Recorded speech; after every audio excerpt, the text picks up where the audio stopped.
wawawin.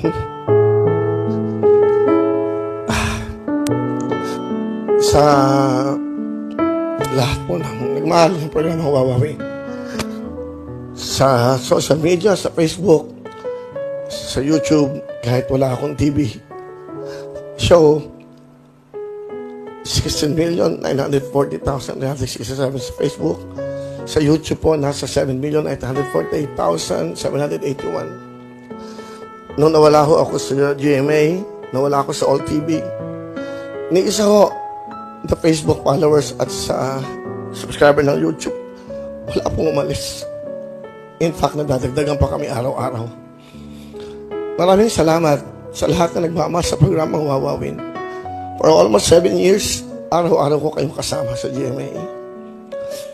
Maraming mga pagsubok, maraming nangyari. May luha ng kaligayahan, may luha ng hinagpis na araw-araw ko nararamdaman yun. Sorry ho, naging emotional ako dahil mawawala na ho kasi si Wawawin. Nagpapaalam na po ang programang Wawawin for 6.5 years na sinamahan niyo ako araw-araw doon sa Biyernes. Sa GMA po yan. Sa totoo lang, wala na akong TV show. Araw-araw na sinasabi sa akin na wala ni isa na umalis po sa Facebook at sa YouTube. Nag-iintay, nandyan sila.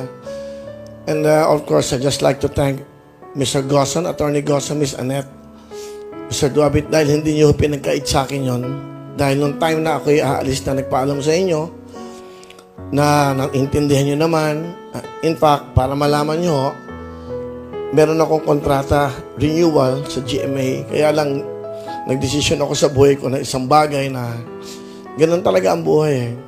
Marami ka nadidinig na kung ano-ano, laos ka na, di ba, wala ka na, mayabang ka, arrogante ka, ganun. Hindi nyo alam kung ano pinagdaanan ko sa programang Wawawin. Pero, ganun pa man, ang importante, maraming salamat sa lahat na nagmahal, sa lahat ng mga taong pumunta sa studio, sa mga taong pinagdasal ako, programa para magtagal, na sa may magandang ratings. Maraming salamat po sa inyong lahat.